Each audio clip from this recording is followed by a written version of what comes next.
Yes, we're back.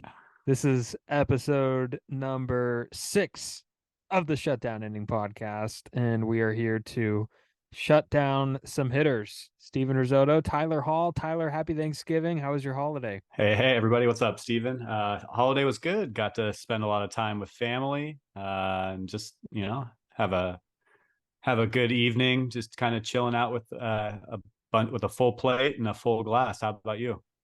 How's the Propel? The Propel was amazing. It was a great touch to the variety of food that we had at the table. Yeah, no, turkey was good, everything was good.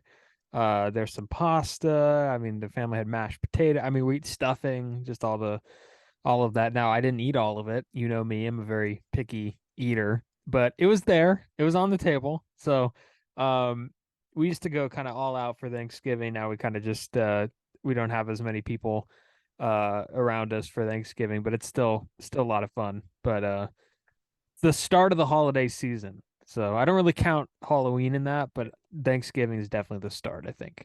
Yeah, like Halloween's like the appetizer. It's not really a festive holiday as far as celebrating with family. So yeah, I'm with you. Count Thanksgiving as the kickoff, and so it's off to a good start for both of us. It sounds like. Yeah, no, for sure. And baseball, I think like during the holidays we always kind of like keep baseball like because football's happening and basketball, of course, we kind of keep like baseball free agency on the back burner. But like then we got that thing like the alert a few days before Thanksgiving that Aaron Judge was visiting San Francisco. And we saw the video. It happened like late Monday Yeah. night, I think. The video of him visiting. Yeah, him arriving at the hotel, which Bay Area Bob actually, I'm this guy somewhere on Twitter who drops nuggets like once every few months. He nailed. I think he got the hotel right too. Like a week before, he said Aaron Judge was going to be coming in, and he did. But yeah, that got Giants Twitter going at full speed for late November. Bay Area Bob has broken many news stories before. He's not right on all of them, but the ones that he is right on, like it's electric because he's just so like. And go follow him if you haven't already. I mean, we have to plug Bay Area Bob. He's just such a legend. Absolutely. Yeah, I Um, mean, his delivery may not be for everybody. He's a little brash, if you will, but he's hit on some stories. He's gotten some scoops, and hopefully he gets his due soon. I think he's the ghost of Bay Area Bob now because I think he disappeared for a while. But shout out to Bay Area Bob. But yeah, Aaron Judge visiting San Francisco. I mean, I tweeted out, it's not breaking that, one of the top free agents is going to visit one of his most likely potential landing spots. But, when you have a guy coming off the season, Judges coming to visiting a franchise that could definitely use his star power and his bat in the lineup, it's going to get people talking. And I think it scared some Yankees fans. Some are still like, whatever, like on a couple of my Judge tweets, I had just random Yankees fans hopping in just to say not going to happen. But, it was fun to see at least. And, one thing that I saw Judge has said that I really liked was that, hopefully it's with the Giants, but he said, wherever he signs, he wants to make a decision sooner than later so his team can make some moves. And that helps everyone involved, whether, he signs with your team or not. At least everyone involved will know if they have Aaron Judge or not, and they can plan their offseason accordingly. You get some of these guys who top free agents wait until, late December, early January, and then some other guys are off the board and then teams are scrambling. So I definitely appreciate that from Judge. Everything I've seen from Judge so far seems like he's a top notch dude. So he gets it. Yeah, he yeah, gets it. And that's something that like that's all you can ask for, because it could be a real frustrating process, I'm sure. Like a guy who just put up 62 home runs. He's looking for the best deal possible. This is the place where he's going to spend the rest of his baseball career, or most of, the rest of his baseball career. He's going to buy a house there. His kids are going to go to school there. This is a huge life decision for Aaron Judge, and I'm sure he's going to not want to mess it up. He's going to probably meet with the Yankees at some point. I know there's been dialogue. He's obviously now started conversation with the Giants. I'm sure the Dodgers are going to be involved. There could be a mystery team. There always is. So, I mean, yeah, it's the beginning of the process for him, but I do believe that it's going to get wrapped up by the winter meetings. or at the winter meetings in San So the Diego. next week and a half or so, probably. Yeah, we'll get something, but I do agree with you. He said all the right things. It feels like he always says the right things, and that's what you could kind of admire about him. He's taken on the role of, of that, good image type of It's ball kind of player. very Jeter-esque coming from the Yankees. Jeter always said the right things. He was the shortstop and the captain of the Yankees for 20 years, and he never really had any controversy. And I think Judge kind of took some notes from how Jeter conducted himself. Yeah, no, 100%. But yeah, hopefully he signs and we could get this out of the way. And if he goes to the Giants, the Dodgers, the Mets, mystery team, Yankees, Red Sox, I don't know, but I think it will get wrapped up soon, and he's going to give them a chance to, whatever team he signs with, the chance to kind of get their feet wet in the free, because you never want to run into a situation where you got Aaron Judge, you got one guy on the phone with Aaron Judge, another guy on the phone with his agent. And then you let Brandon Nimmo sneak by, something like Yeah. that happen. So you never want that to happen. So, um, you always want to keep your eyes open, and I believe that's what Farhan and company are doing, I'm sure. Um, but I mean, yeah, that's pretty much the big news of like the week. Mike Clevenger signed with the White Sox. I mean, what do we make of that? I know he's battled through injuries and ineffective. He was horrible in the postseason, awful. Yeah.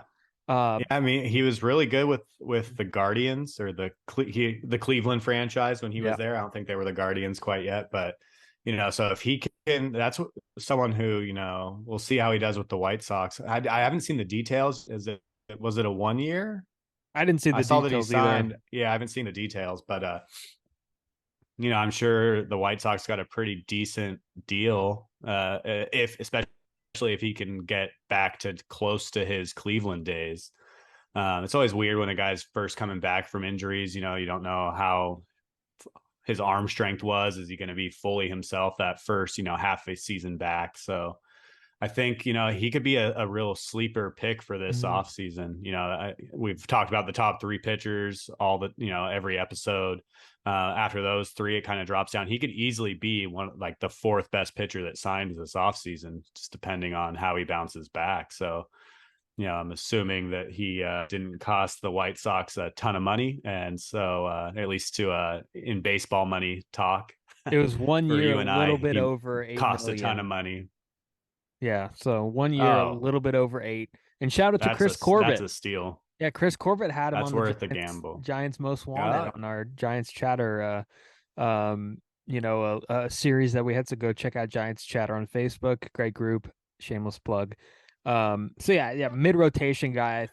I think he's a very he's kind of a strange guy, but I also think he comes from the Bauer, and like not having to do with Bauer like off the field or anything, but like the Bauer kind of pitching nerd school, Mm-hmm. He was like a Bauer disciple for a while. So I feel like Yeah, he's a guy that, they were both on the Cleveland staff for a little yeah. while together, so he So I picked up feel a like, bit. yeah, I feel like he's a guy that like knows how to pitch, knows what's going wrong, and he's battled through some injuries. He could be like a high risk guy. He's 31 years old. I mean, it's good for a 1 year deal. There's no such thing as a bad 1 year deal, I don't think. But I mean, if you get a good four, or like maybe he starts like a game 3 in a playoff series, I think you'd be happy with that. So, I mean, not big news, but news that we'll gloss over here for like 3 minutes. So, But that's the news that we have. Yeah. Yeah, yeah, and then other than that, the other big news was the regular Hall of Fame ballot came out. Not much to get excited about there. A lot of holdovers still. It's Jeff Kent's last year. Doubt he'll get in, but I'd never get the love that he doesn't receive because he's probably the best offensive second baseman of all time. But some of the newcomers, the Carlos Beltran and K Rod. Francisco Rodriguez. And then, those are probably the only two that'll probably garner many votes. And then, Giants fan, got to mention Matt Cain. He was the longest tenured Giant for a long time, anchored a lot of pitching staffs, and had some really good postseasons that were always kind of overshadowed by either Tim Lincecum or Madison Bumgarner. But it'll be interesting to see who gets in this year on the ballot. I don't know. What are your thoughts, Steven? Yeah, I think Beltran is going to get the most attention in terms of conversation. And I do agree that I think this is a big year for Kent, being that it's his last. And I think the ballot has cleared off enough to where Kent might be able to get a boost. Roland Mm-hmm. might be able to get a boost. Helton might be able to get a boost.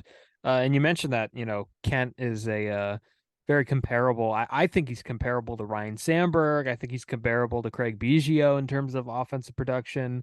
Um, look at all the years of 100 plus RBIs. The voters love their RBIs and they kill him for his defense, but he's not as bad as a defender as people think. But I think he'll get a little bit of a boost. I still don't think he gets in. I think he's a prospective veterans committee guy. I know we talked about that in the last episode or the 2 episodes ago with Andrew Pasquini. Go check that one out.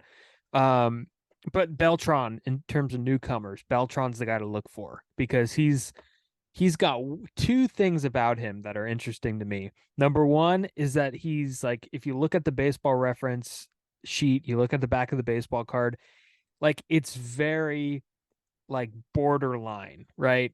But then again, you look at the Hall of Fame center fielders and like it's an elite group, right? You got Mays, Mantle, Cobb, DiMaggio, Griffey, Tris Speaker. You got all these center fielders, right? And then there's a big drop off.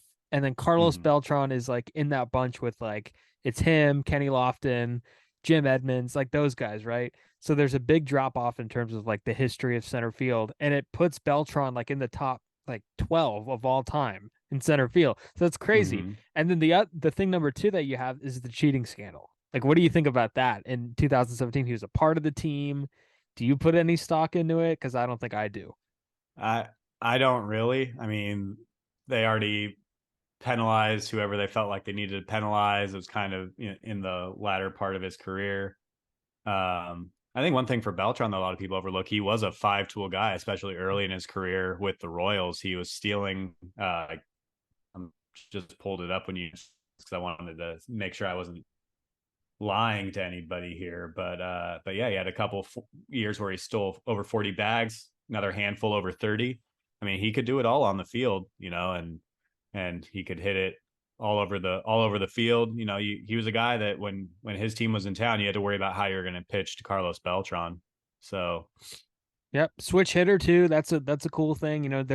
We don't hear a lot about like a lot of big time switch hitters anymore in baseball today. And that was actually a question that I've asked Gabe Kapler about because when the Pirates were in San Francisco, they had a lot of switch hitters and they were like the team with the most switch hitters the Giants had seen up until that point. But that's a different story. But Beltran, like if you look at where he ranks among the history of like switch hitters, again, it's a very short list of guys that are very productive from both from sides of the both plate. sides. But I mean, it's interesting because he's got, if you look at Baseball Reference, 70.1 WAR. He's got just over 27,000 hits, 2,700 hits. That would be crazy, 27,000. Yeah, I think he had. I closed the page. I think he had over 400 home runs, like right Yeah, around 430 crazy. ish. Yeah, he had 435, 279 hitter, 300 steals, and finished with, above average offensive numbers across the board. But in terms of the cheating scandal, and if people hit him for that, like they're gonna come after Altuve when it's all said and done, and Correa and some of those guys who might end up on a ballot. But like Beltran was done at that point. The only reason he was still playing, I think, was to chase that championship that he hadn't had yet. And like he lost his job over it. Remember, he was named manager of the Mets, and he like Yeah, lost his job. Like, I mean, I I I I disagree to a point that no players were like disciplined for that. But then again, it's kind of like picking and choosing. Well, who did it the most? So it's a tough spot. You'd have to go based off hearsay and what you found in the investigation. But it did sound like Beltran was the ringleader in that. But I'd be interested to see how much that hurts him compared to like just overall numbers. Not adding up. But usually people with over 70 WAR get in. yeah. So Yeah, I feel like 60, 65 is usually the tipping point where if they're over that, they usually eventually get in. yeah, So I think this first year on the ballot, I don't know. I don't think he'll get in. We talked about the whole first ballot thing. I just think on his first ballot, I think I would be surprised if he hangs around like that 50 to 55%. Yeah, that's a good Just number. my unofficial guess for where he'll be. Maybe we'll get one of those Roland, Helton holdovers over the top. I think Kent has too much ground to make up. I think he was in like the 30s or 40s last year. That might even be a little high. So for where he finished last year. So I don't know if he'll get that much. But like you said, the ballot cleared off quite a bit. So we'll see. You and I should release. We should release a ballot. We should tweet ours out. I'll do it. Yeah, we We'll should. We we'll should put get them together. the blank template, and we could put it out together. That would be cool. Yeah, we'll put Um, that out, and then everyone else, anyone who's listening, can comment. We'll put a blank one on there too, so you can make your ballots. We'll compare, and we'll have a nice little shutdown inning Hall of Fame debate. that would be awesome. Yeah, we could get some people's thoughts, and that'd be cool. Because Hall of Fame, I think, is one of my favorite topics to talk about.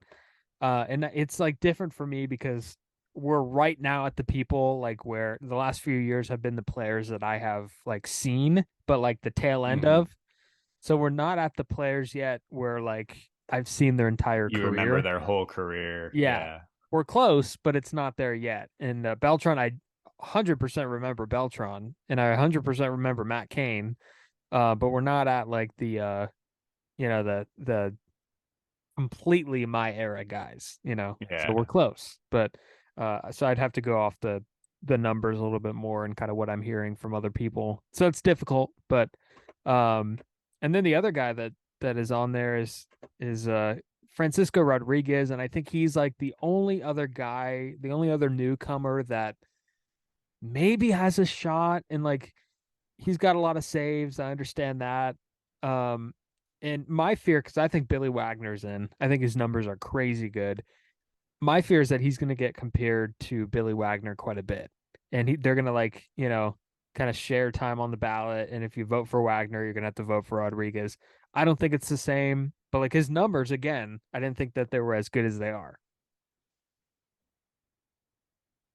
Yeah, I mean, I think Rodriguez, I'd have to look at the baseball card, so to speak, but I think he had a very up and down career. Like he started out hot with the Angels, and then he kind of disappeared, not disappeared, but wasn't himself for a while. And then he came back and dominated a little bit more, I think, with the Tigers a few years. And then he kind of went down again, and then he came back up where, Wagner, his career was more just like rock solid, like 8 or 9 years in a row. Like Wagner's going to shut it down. So that's where I think the two, at least in my recollection, and when I think back, when you mention those two names to me, when I think back at them, that's what I kind of draw to. Um, so yeah, relievers are always a weird thing It's in the hard. Hall of Yeah. Fame, especially now. It's going to be even weirder going in the future, like 20 years, 15, 20 years from now, with how relievers are used now, especially as more managers are saying, oh, well, I don't necessarily want to use my best reliever and just save them for the ninth.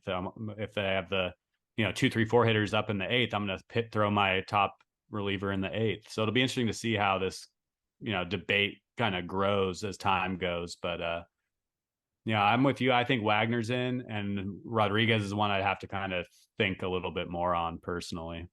Yeah, I'm probably a no on him, to be honest. I don't know. I'd have to look again, like you just mentioned. But Matt Cain was the other guy we wanted to touch on real quick. Excuse me, Matt Cain, of course, spent his entire career with the Giants from like what 2005 to 2017, I believe, Sounds was right. his Yeah. final year. And what a career it was, and he's revered in Giants history, and he's got a plaque on the wall of fame, and He's probably got a not a Hall of perfect Famer. game. A perfect No, game. I don't think he'll hang on the ballot more than this year. So Giants fans, enjoy it while you can. Don't get upset when he's not on the ballot next year, most likely. But it's always fun to see, guys that you watch their whole career, and you've probably, you and I probably saw 70, 80% of his starts, if not more. So it's always fun to at least see those guys on the ballot and look back on it. Um, Yeah, and like I mentioned, some of his postseasons were kind of overshadowed by Lincecum and Bumgarner. The whole 2010 postseason, he didn't allow a single earned run. Yeah. Um, he pitched in every series. Yeah, he made 3 starts, didn't allow a run in the playoffs. So solid career, not to be overlooked, but not a Hall of Fame career, unfortunately. But Not a Hall of Fame career. Yeah, no, I agree. And he's not a flashy guy. Lincecum had the wild mechanics and the long hair and the blazing fastball, and Bumgarner had the big postseason track record and left-handed young kid from North Carolina. Kane just quietly did it. He was very not generic. He had great stuff, but like very generic in terms of like what a pitcher should be. That was him. Right? yeah, What a pitcher was just go supposed to out, get the look like. job done, Yeah, walk very. back to the dugout. And Yeah. then, of course, all the Giants fans know the term "getting caned." He was notorious for going like 7 innings, giving up maybe 1 or 2 runs, and taking the loss because the offense couldn't get him any run support.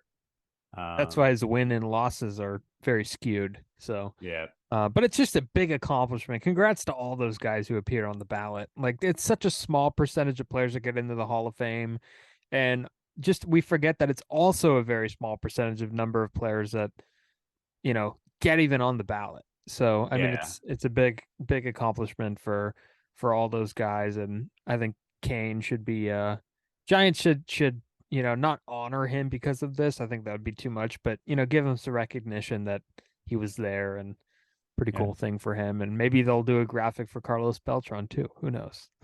Hey, forever Giant. Forever Giant, of course. So now we wanted to hop in. We mentioned that not a ton was going on this week. We figured it would be cool to kind of get to know us from a baseball fan perspective. I know there's some people that know us a little bit, probably could, choose a thing or two that they remember from both of us, either on Twitter or on other podcasts or whatever. But a lot of you guys have never seen us. You don't know us. You've never heard of us. So we figured now would be a good time to kind of tell our baseball story, some favorite stuff that we've done, seen, experienced. So Yeah, I'm excited for this. yeah, it'll be cool.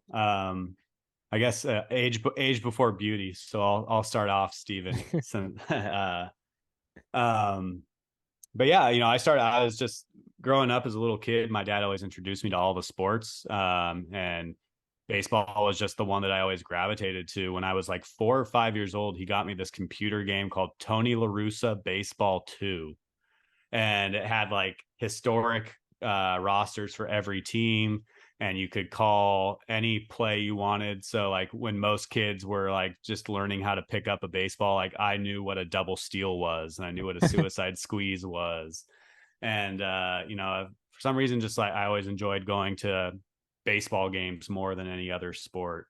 And part of the reason why I didn't play t-ball at all, because like I knew the rules so well that my dad knew I would just get pissed off at the other kids for like hitting the ball and running the wrong, like running to third instead of running to first. So we waited until coach pitch, um, and I was a catcher pretty much all the way through high school when my athletic ability topped out in JV baseball. And at that point, I had to make the call, either get a job and start saving for college, or be like the third string catcher on my varsity team. So I had to make the tough decision. I still played a little bit of senior ball or whatever you'd call it, just to keep the juices flowing after that. But yeah, I was just always gravitated towards it, and made a lot of friends through baseball. I've become kind of known as like the baseball fan friend or the Giants fan friend. I think I mentioned it previously, where like when the Giants do something big or there's some big baseball news, like I hear from friends that I haven't heard from in months or years, because they see something happen with the Giants and they think of me, which is always pretty cool. So kind of keep those connections. But yeah, so that's, I just kind of started from an early age. It was kind of my first love as far as sports is concerned, and it's always been well at the top ever since then. I know you got a little bit of a later start on both age wise and a couple decades after me, Steven. But where did your story start? Yeah, definitely a little bit of a later start. I think so. I was born in 2002, but I first got into baseball. I had uncles that loved the Giants and family members that loved the Giants, and I was never really into it until the 2010 playoffs. And like, right, and everybody's like, "Oh, the Giants are on the Giant." And that's all I heard about that fall was that the Giants were playing. And then I turned on the TV and I watched Tim Lincecum throw, Tim Lincecum, a guy that looks like everybody else in the Bay Area. I'm like, "That's cool. This is baseball." That guy looks like somebody that, I could look like or whatever. He's, small guy and he throws a shutout and everything, and I'm hooked, right? And I caught up really quickly, like really, really quickly. I'm looking at Emmanuel Burris stats in like fourth grade and everything. And I start playing, and all these kids are playing like T-ball already, and they've played through kid pitch. And my first year was kid pitch. I'm like, this is gonna be crazy. And I'm horrible, just awful. I didn't swing the bat my entire first year little league. I think You until didn't like swing once? not I don't remember swinging.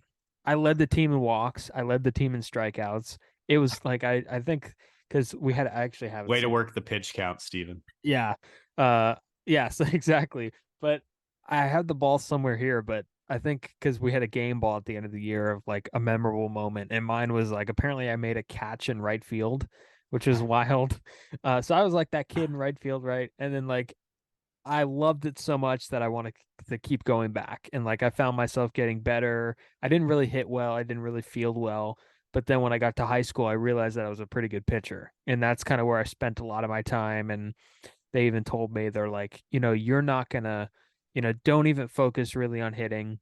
Don't even focus really on defense, or focus a little bit on defense, but you're gonna pitch. And that's kind of where I figured that, I'd be good at. I spent a lot of time throwing a tennis ball against the wall and everything. And um I had good mechanics, and I didn't throw hard, but I was good at getting outs. And it took me all through high school. Then when high school was done, I realized, I don't, I want to go into journalism. I knew I'd wanted to go into journalism since third grade. And I wanted to combine it with baseball. And that's kind of where I went. I stopped playing, and then I focused on journalism full time. And uh, our good friend Taylor Worth recommended me for the SFA position. And after a few emails and a few like tryouts, I got it, and it was awesome. And I haven't looked back since. So, I mean, I know both of us are baseball rats. We love the game, we love the numbers, we love the players, we love the human aspect of it, we love the way the game's played. Um, but it's like a way of life for us too. I think that gets, it's not just like a sport. It's kind of like we live and we breathe it. And these moments, and this goes for all sports fans. There's certain things that happen uh that the normal people that don't like sports just don't get, right? Mhm. Only the people that watch the games get it. Like only the people that watch game 7 of the World Series were stressed out were stressed out when the ball got by Blanco and Perez kicked it, at the warning track, right? Normal Yeah. people won't get that, but we're not normal people because we like baseball. So that's pretty much my story. And I know we wanted to hop into a few other things here. I mean, when you think of like baseball, like favorite players, I guess we could start there. Um, I just mentioned to you my first guy was Lincecum, and he, like I said, he kind of embodied like San Francisco, and like not necessarily your traditional baseball player. And I mentioned I didn't watch the Giants until that postseason. Like a few weeks after I saw that game, I was Lincecum for Halloween. Like it was that quick. It was super quick. So who was kind of the guy Yeah. that you liked watching baseball? I mean, my first favorite player was Will Clark, just because, he was my favorite team. He was the best player on my favorite team when I started following baseball. So he was kind of the easy go to for me to kind of gravitate to. Um, I was still young enough that I didn't really quite get all of it, but I just knew he was really good. I enjoyed that he, played with a lot of hustle and a lot of heart. Um, and, that kind of ended up book ending pretty well into my next favorite player. He and Barry only played together for, I think it was a year, maybe two. Um, but I went to like Will's last game at Candlestick, and the Chronicle handed out all they used to hand out like little placard or little signs every once in a while, and they had one that said "Keep the Thrill," that they handed every fan on their way into Will Clark's, what ended up being his last game in a Giants uniform at Candlestick. Yeah, and then Barry came in, and you can argue or not whether he saved the Giants in San Francisco or not. I think he definitely got that ballpark built, or at least played a big part in it. And so, yeah, those are probably my two favorite players. Growing up, branching out to non-Giants, I always enjoyed Griffey and Cal Ripken Jr., who I think I mentioned both a little bit previously. Ripken, when I was little, I just really liked his his work ethic. He didn't miss a game for so long. And I remember where I was when I made sure I had a Boy Scout meeting that night, but I was late for my Boy Scout meeting because I wanted to stay until the middle of the fifth when he broke Lou Gehrig's record. And I'll get into Lou Gehrig again in a little bit, I think, if we cover another topic. But so that was a big record for me growing up, kind of talking about how we're all about numbers and everything. That's baseball. If you're a lifelong baseball fan, you care about numbers a lot. So I wanted to watch him break that record. And then, Griffey was just fun to watch. I mean, he did everything, and he always, you can almost argue he played too hard. If he maybe played a little smarter and not harder, he might be, around 800 home runs right now. But he was just so fun to watch. And then, yeah, getting into more recent days, I've always said that my top 5 Giants of all time are Will, Barry, Timmy, Sergio Romo, which is kind of an outlier for some people. My That's What's Up, we've talked about it a little bit, but that's where that kind of sprung off from. I think people have told me my personality kind of reminds them of Sergio a little bit. And then Hunter Pence, kind of the team chemistry, keep the team together, leader kind of guy. That jersey right up there is a personalized, instead of Pence, it says the Reverend, and he signed it for me after his last game, his first last game with the Jets, when he left after 2018. Yeah, so those are some of my favorite players. We could probably do a whole episode on favorite players and just talking about guys we think of, but those are the ones that come to mind for me. How about you, Steven? Who's after Timmy? Yeah, after Timmy, I mean, it would have to be Mike Trout. That was the one guy, and I know that he's the best player in baseball, or was. I don't know. You can make the argument if he still is when he's healthy, but I mean, that guy he's still the best player I've ever seen. I mean, there's no doubt about it. He's the best player I've ever seen. I've seen him in person a few times, and I mean, the seasons that he's put up, and even the not complete ones, even the ones where he's hurt a little bit, he's still got the mix of power and athletic ability.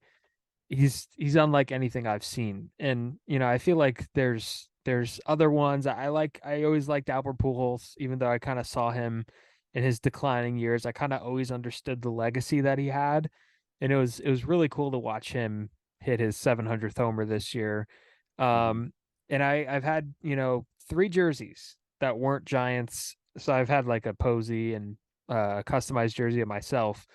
But if we're talking other teams, I've had 3 jerseys of guys. Trout's one of them, because I never really bought jerseys. I haven't bought one in a while, but Trout's one of them.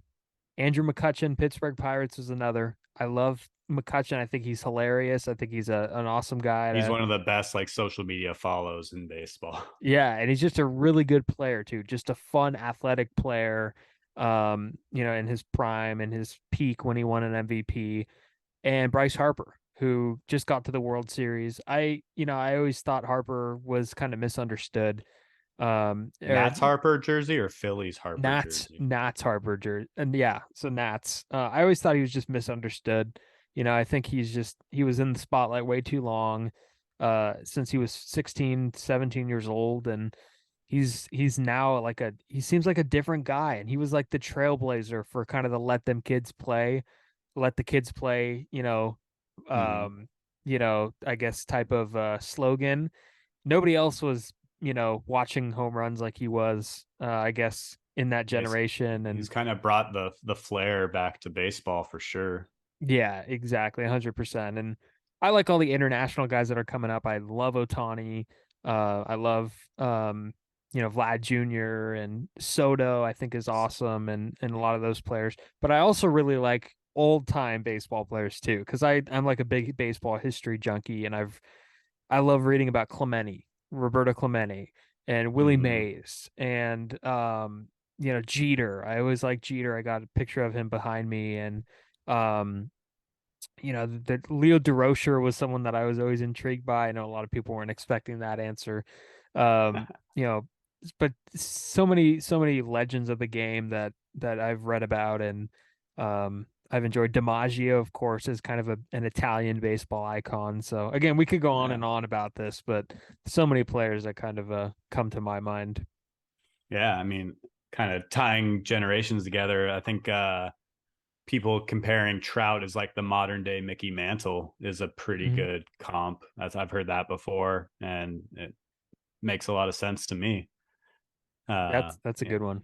Yeah. yeah, yeah. So yeah, we could do a whole episode on players, and we could probably do a whole episode on our next topic, favorite baseball movies. Yes. What are I'm sure we have some overlap, but what are some of yours? This is tough because like I always see the meme where it's like, you can only save one. And it's impossible. And I know a lot of people are gonna go to Field of Dreams, and I love that movie. And I love like the significance of it, and it's very spiritual in a sense, but um I'm a big comedy person. I know you're a huge comedy person too. Yeah. So I've always kind of been drawn to Major League. I think Major League is the best baseball movie in my mind. I could watch it. I could watch the first one, and I think it's really hard to make sequels in the film industry, but they Hmm. did a really good job with the second one too. Yeah. So I think both movies are really good. Those are the two that come to mind, but I also like Bull Durham, of course. I discovered Bull Durham like a little later. Like So I I've actually never watched Bull Durham. It's really, yeah, it's one I know I need to watch. I just never have. Maybe yeah, that's my homework, I guess. yeah. I discovered it like past few years. I think it was within the last few years, and I still put Major League over. It's funny. It's great. Kevin Costner's good. Um, so Bull Durham's a good one. But I also like Moneyball. I could watch that one too. I think Moneyball's fantastic. But 42 is I believe in my top three too. I think the historical meaning of Jackie Robinson and how he broke the color barrier, and Hmm. Chadwick Boseman and Harrison Ford. It was awesome. It's a cool historical account of what happened. And I think an underrated one, I'll give you an underrated one. Little Big League doesn't get mentioned up there a lot. That was And going to be one of mine. yeah, Little Big League, and I should mention The Sandlot too. Shout out, that's a safe pick. But Little Big League, like the premise of it, I've always loved movies like that. Like a kid owning and managing a team. Come on, that's awesome. And I know you can make jokes out of that, for a certain select few people, but that's awesome. But there's also there's a good number of baseball movies that are good, but Yeah. those are my top ones. Yeah, one I mentioned I'd get to Lou Gehrig again in a little bit. I always like Pride of the Yankees is one of the first baseball movies I watched with my dad. Have you seen that one? I haven't, but I have it somewhere here, and I'm actually reading a Gehrig and Ruth book right now as we speak. Okay, So yeah, you it should check it touches out. on it a little bit. Yeah, Babe Ruth was actually still alive when they made the movie, so he makes a cameo in it as himself. Kind of early on, like I said, that Tony La Russa game that I played as a really little kid, it had like all historic rosters. So like I was trading for Ruth and Gehrig and Mays, and so like uh, Pride of the Yankees was always one that I was kind of drawn to, and part of the reason why I loved Ripken so much growing up because he was chasing Lou Gehrig. And then like I said, Little Big League Rookie of the Year, and Sandlot all came out like when I was really young. It's a And golden so age. it was Yeah. like, yeah, it was just like every year there was like an awesome baseball movie coming out. You had the Sandlot, which I always said like I wish I grew up in that era. I would have loved to have like had a Sandlot to play ball with my Oh friends man, at. it's so awesome. then you had Little Big League, you had a kid owning and managing a team, and then you had Rookie of the Year, a kid playing in the big leagues. It was like anything as a little kid you could dream of was in those three movies. So those are three that I've always really loved. Sandlot, you said it's a safe pick, but I mean it's just classic. I could watch that movie like if I was scrolling through the channels. If it wasn't all app based anymore, and you could still scroll through the channels. Have you seen Mr. Baseball? I haven't. That's a good one with Tom Selleck where he goes to Japan and like he's an aging star in the big leagues and he has to, gets traded to Japan and he's like very like close-minded about adapting. It's really funny. It's Yeah. good. It's good. Tom Selleck never ages, by the way. No, he doesn't. Yeah, so maybe I'll check Bull Durham and Mr. Baseball. I guess are on my to-do list. In my And Mr. that. 3000, another good one. Oh yeah, Bernie Mac, right? Bernie Mac, yeah. Yeah. No new Yeah. baseball movies. Where are the new ones? I mean, come on, film. Yeah, they've been pretty rough, like some of the more recent ones. Yeah, But some of the yeah, sports movies, like there's got to be more sports movies. I feel like the Adam Sandler one with it's called Hustle on Netflix. I'm thinking I've of heard that's good. The basketball one where yeah, he he's takes a over like the scout. 76ers, or he's the scout for the 76ers. Yeah, I mean it's got to be more than that though. Let's get some Yeah, I mean, pure it's tough. sports Like I movies. feel like, a lot of the stuff that's kind of out, that you could think of has already been made for sports. So it almost has to be either really super unbelievable, like Rookie of the Year is not unbelievable, but you know what I mean? So it's either gonna have to be that or just some more. Yeah, we'll see. I hope there's some more. I hope there's some for my son growing up. Yeah, what would be a cool baseball movie real quick is I read a book series when I was a kid where it's you might have seen it's called like the series is called like Jackie and Me or Babe and Me, and this kid in the book would like put his finger on a baseball card and it would transport him to that year. Oh, that would and be awesome. and it was just a really cool book and he would like hang out with the players and stuff and they would be like suspicious because he would like whip out his phone and stuff and they're like what is that, and then he got an idea to like take a bunch of baseball cards and like bring them back and make money. So yeah, stuff like that would be awesome. I like the future and past movies. Yeah. Yeah, Oh, so lots of good ones. I mean, they bring generations together. I'll be sharing those with my son and you with yours as well someday. And I think Field of Dreams will grow on you the older you get as well. probably. I think so too. Yeah, it was a little like creepy the first time I watched it, but I haven't seen it in a while. I think maybe now I'll have a little bit of a different perspective on it. So, again, another topic that we could talk all day about. Yeah. And then let's see, maybe a couple more minutes here, I think. So what about, some of the top baseball moments that you've seen live? Anything Ooh, come to mind?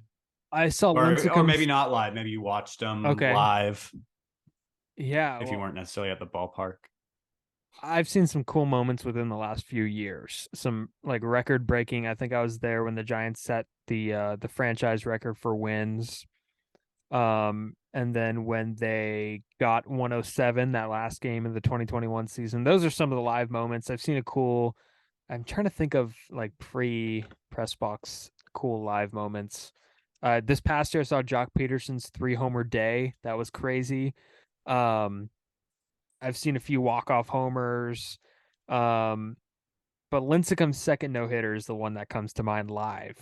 And then if I'm watching on TV, trying to think of a good non-postseason. Derek Jeter's walk-off single is one that In I his had last game at Yankee. in his last game at Yankee Stadium. It was a Tuesday night, and like my mom, she was a dance teacher for a long time here in Pacifica, and she had always had an adult class on Tuesday nights, so she would like leave for a few hours, and I was home watching that, and I tuned in like eighth inning or something, and the Orioles had just taken the lead. JJ Hardy like hits a 3-run go ahead homer, and Jeter's due up third in the inning. And I'm like, this could get interesting. I think somebody walked or something, or someone singled, or someone doubled. And Giants first base coach Antoine Richardson pinch ran at second. So he was at second base. Jeter punches like, I mean, it was just a fastball right down the middle, right I field didn't base hit. And then Richardson scored, and it was a storybook ending. And what they did for him afterwards was amazing. They had Andy Pettitte come out on the field, Rivera, Paul O'Neill, Tino Posada, I Martinez, think. Posada, who's like Posada's one of his best friends, Joe Torre, all these guys come on the field, and then he goes back out to shortstop and like he's Hmm. squatting. It's so awesome. So that's probably the one Yeah. for me that sticks out. Yeah, that's nuts. I didn't put it together that Richardson scored was the runner who scored on Jeter's last hit. That's pretty Yes, awesome. yeah. And if you watch the Yes call from Yes Network, it's like base hit to right field. Here comes Richardson. The throw from Mark Haggis. Richardson is safe. And then Michael K goes, Derek Jeter, when fantasy becomes reality. It was really good. That's awesome. And it was funny because he said when fantasy becomes reality, but when Jeter stepped into the box, he said the script is there and the last page is in Derek's hands. And then he said the fantasy becomes reality. So that was like very awesome. So love That's Michael K. I think he's awesome. that's really cool.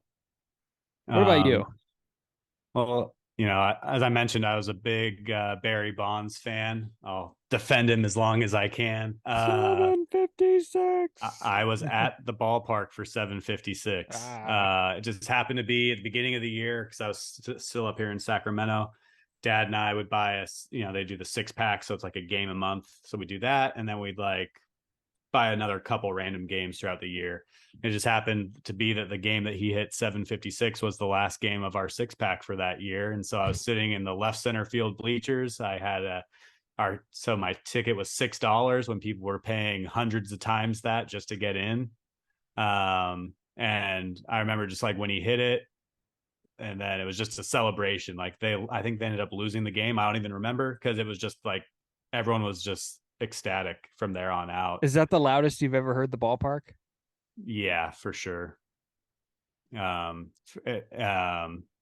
Close to a couple. I was at the 2014 NLCS Game 3 walk-off where Blanco put the bunt down and Choate threw it away down the first baseline. Yeah. And that was probably the second loudest I heard it. And my seats were right down the third baseline, just a little bit past third base, maybe 2 or 3 rows up. And when Blanco put the bunt down, I yelled, throw it away, throw it away. And he threw it away. And yeah, so that the place erupted then too, but it was a little more like the game was over. So like everyone like went nuts for like a good, 5 minutes, and then it kind of settled down. Bonds, the whole place was just buzzing the rest of the night. Yeah, so that was a really good one. I was also at 660 because for the longest time, my dad and I would always go to opening day, and he hit 660 at the home opener when he tied Willie. And I think I might have mentioned this on a shameless plug for Rizzocast when I was your guest a little over a year ago on Rizzocast. But when he hit it, my dad and I had we had standing room only seats. And so when Barry was chasing a milestone, to get up on the arcade, you either had to have arcade seats or standing room only seat. Where right now you can always walk around the whole perimeter of the ballpark freely. When Barry was on a milestone, if you were in the right field corner and you wanted to get to the Coke bottle, you couldn't go along the outfield because you had to have a standing room only. You had to go around the inside of the ballpark to get over there. And so we just went and got a spot on the arcade. And when he hit it, I thought I was going to catch it. But then obviously it carried into the water. But I literally watched it sail directly over my head. It was nuts. 660 out of here. Yeah. Yeah. Yeah. It was. So it was really cool to be there for some of those big Barry moments, especially with him, having so much to do with my love of baseball as a kid. And then, I guess I would have to mention, the 22nd K game where I was just stayed until 1 a.m. and saw the K board filling up down the right field line. And I was just like, hey, I was with a couple buddies. Hey, if they fill that up, I'm going to go down there. I have an idea. And stood there like a letter for an inning. And that's what brought me into contact with so many awesome people on Giants Twitter. It kind of helped me make a Twitter name for myself. I don't know how the hell you want to call it, but people think, oh, that's you, cool. And so I've been able to just make so many friendships and just talk baseball with people just because I had a funny idea and I stayed until 1:30 in the morning to watch the end of a baseball game. I could say that I knew you before that. And I could say that I knew you before kids, and I knew you before you got married. So like that's Yeah. pretty awesome. No, that's definitely, I was waiting for you to drop that on me. But going back to Mays real quick, super quick story, but you brought up Mays and it reminded me of like a moment, not on the field, but like before the game when Mays talked for Barry Bonds at the jersey retirement ceremony. Yeah, That was I one of was the there most for that memorable. too. That was Yeah, one of the most memorable moments too.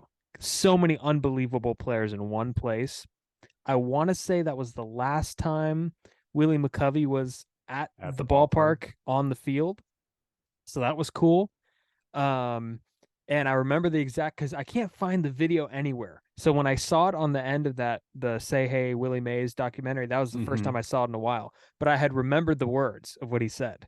He said, Hmm. like, people talk about who is the best ball player in the world. I don't care. Let him have that honor. And, give him, I wish Peter McGowan would give him a statue. And then the words that he said was to all the people in the Bay Area and San Francisco and all over the world, vote this guy in to the Hall of Fame. He is very, very important to me. So I was like, Yeah. wow, that's crazy. And everybody was quiet. It was like not scripted, or it was completely unscripted because Mays was not expected to talk. He just wanted to talk in the moment. So Yeah, and they tried to bring him a microphone, and he's like, "No, I'm coming to the podium. When I yeah. talk, I want people to hear me." And Dwayne Kuiper said, when Mr. Mays wants to talk, Mr. Mays will get to talk. So Yeah, that's yeah, awesome. that was really cool too. I hope a lot of people, I hope the 16 people who are voting on the contemporary era ballot watched the "Say Hey Willie Mays" doc. 100%. Yeah. Hopefully they did. And I guess to end it here, ballparks. I mean, I guess I'll start with this one because my ballpark list is not nearly as glorified as yours, but I've been to all the California ones. Or actually, no, you know what? Nice. Here's the thing about me. I've not been to Dodger Stadium. That's the one That ballpark. w- So yeah, so in order, I've been to, many numerous games at Oracle Park. Many, many, many. Uh, Probably a little over 100. And then probably five or six at Oakland and Oakland at the Oakland Coliseum. I want to hit up more A's games. I really do. Um, do it while you Especially can. I do want to make that something that I do. Um, Petco probably three, I think, like separate trips to Petco, probably about three. I love that ballpark. It's beautiful. It's a Um, Yeah, it's a good one. and then Angel Stadium once, and then Dodger Stadium never been. Drove by it, see the ravine, but never been. So Yeah, Dodger Stadium was the last of my California ballparks. I went there for the first time like 6 or 7 years ago. And it was just because whenever I was down there, they were out of town. It was not like I was just like, oh, I'm not going to Dodger Stadium. It was just me and the Dodgers were never in town at the same time. So finally got to go to that. It was a Padres game. I made sure I wore nothing orange and black because I like to walk and breathe and stuff. Um, uh, but yeah, so I've been to, basically if it's on the West Coast, I've been to it. I haven't been to T-Mobile yet, but I went to Kingdome while they were building T-Mobile up in Seattle. I got to go when I was a little kid. I always called it the Holy Trinity. I wanted to go to Fenway, Yankee, and Wrigley. And so I got to go to, I've been to a game at Old Yankee and New Yankee. Old Yankee was awesome. It was like walking into a time machine. Just like sit there and be like, that was where like Babe Ruth hit. That's where Lou Gehrig hit. That's where Mickey Mantle and Joe DiMaggio hit. Um, and then I got to go to Wrigley. I've been to Wrigley probably more than any other stadium outside of Oracle and Oakland. wow. Um, and I got to see it in the different stages because I went for the first time in like the late 90s. And so that was before they put up any like electronics. They had lights and that was about it. They had still just the mechanical scoreboard that they still have, no jumbotrons. They didn't even have the little ribbon banners on like the upper decks. Then I went a few years later in like '07, and they had like the ribbon banners now. So there's a little bit of technology. And then I went again in 2019 and they had the Jumbotron. So I got to see it kind of in all of its stages. I went out and took BP on Waveland Avenue, which was really cool. Highly recommend that. And then, so I've been to 18 or 19 different stadiums, some where like teams have changed. Like I've seen the Giants at Candlestick and Oracle, and the Yeah. Yankees at Old and New, and the Padres at Jack Murphy and Petco. But I've been to home games for half of baseball now. I've seen half of Major League Baseball play a home game, so I'll slowly keep checking those off. And I went to Minnesota this last season, so I've seen every division now. The AL Central, especially for an NL West fan, is always kind of like a dead zone. Yeah. So I finally went to a Twins game, so now I've got the whole rest of the division to go. But I've seen at least a team in every division play a home game too. But Well, you have more chances now with the new interleague play yeah, that's going to I'm, happen. I'm excited with the new balanced schedule. Mm-hmm. Get a chance to more often get out to some of those stadiums where before it'd be like every 6 years maybe. So Yeah. And some I one thing def about those old stadiums that I want, because from afar, obviously, I've never been to any of them, but those teams could have easily let those places rot, right? And just could have like, they could have easily let them rot and then got themselves a new publicly financed or privately financed ballpark, but they don't. And I think that's awesome that they put so much money into Wrigley and Fenway to keep them, you know, in good condition because Mhm. we're seeing teams like after 15 years in a ballpark, they're already trying to get a I new mean stadium. the Rangers and the Braves are The already on their Braves, third. come, yeah, The Braves and Rangers are on their third stadium in my lifetime. That's insane. like come on, yeah. So kudos to those teams for like, you know, milking every ounce of baseball in those parks by, refurbishing them every few years Yeah, and doing the well, necessary changes. I think a big part of their draw is that they're that old and they have held so much history. So people want to travel Mm-hmm. to, if the Cubs played in a new stadium called, whatever you want to call it, somewhere else in Chicago, not as many people are going to go like, oh, I want to go see my team play the Cubs. They want to go to Wrigley Field is probably the first thing they say. So yeah, glad that they've kept them around. I wish you could have seen Wrigley. Like I said, old Yankee was like a time machine. Wrigley, when the first time I went there, was like a time machine too. It was literally like no electronics anywhere to be seen, and all the manual hand changing for even the score at the game, which I never even saw that as a kid at Candlestick. They always had the light up scoreboard, so it was really cool to see that. But yeah, highly recommend it. It's cool. I always like to see, obviously, new ballparks, but just to kind of go around and see new cities. And, I always try to do like a night game, a day game and a night game. So you have some time in between so you can go check out some places. And, usually the people are all really nice when you're from out of town. There's only a couple where people are jerks. Boston. But yeah, everywhere I've gone is people have been really nice. One place that I want to get, Um, and I definitely want to travel a lot and look at those parks, but Cooperstown. That's the place that I, I want to hit up one I of went these to days. Cooperstown in 2000. It was really cool. My dad and I played catch at Doubleday Field. And I know you have a plan to go back possibly. Like if Hopefully, something, yeah. I've always said if number 25 gets in, I'm going to be there. So hopefully I have to make some arrangements for New York come July. And was it you that said that if he doesn't get in, you'll never go? Or that might have been Brooks. Can't remember. It might have been FP also. Yeah, yeah, sounds about right. Got to get him on Um, the I've pod. I've definitely thought about that. If I would have a hard time going, to be honest, but like if my son wanted to go, I wouldn't be like, no, son, Barry Bonds isn't there, so we're not. But I would have a hard time like going on my own if he's not. But also then like if he doesn't get in, but then like in a few years we'll have Bochy getting in, and we'll have hopefully Buster. I'd try to go for those, but I'd have a hard time making a special trip out there any other time of the year for basically a museum that is ignoring my childhood. Yeah, exactly. Power hour. No, yeah, definitely. Yeah, definitely. So, well, I wasn't keeping a timer on this one, so I don't Yeah, I know how think far we. we're probably about an hour in now, but hey, hopefully This you is got to know fun. us a little bit better. It was a lot of fun. Steven and I could have done like a 3 hour episode on just the let's sit around and bullshit about baseball. So yeah, hopefully, we'll have some more news to talk about soon. The winter meetings are about a week and a half away. We're going to see some smaller dominoes fall, so we'll have some more to talk about here shortly. But thanks for listening, Stephen, my man. Thank you. Thank you. Hopefully, everybody out there had a great Thanksgiving holiday, and we'll be live from the winter meetings in San Diego in your imagination. So if you try to imagine it, it's probably going to be true. We should do that. We should just pretend we're in San Diego, but just, you're in your office and I'm here. So that'd be fun. Right. Let's we'll But do it. yeah, Well, we shut it down again. we did shut it down again. Probably an immaculate inning this time, I think. I think so. Yeah. Give us your thoughts. Yeah. Spotify, Apple Podcasts, YouTube, wherever you find your podcast, go check it out. Shutdown Inning, shutdown_inning on Twitter.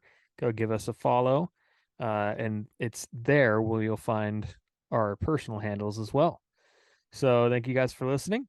Thank you guys for watching and have a great day. That's what's up. That's what's up.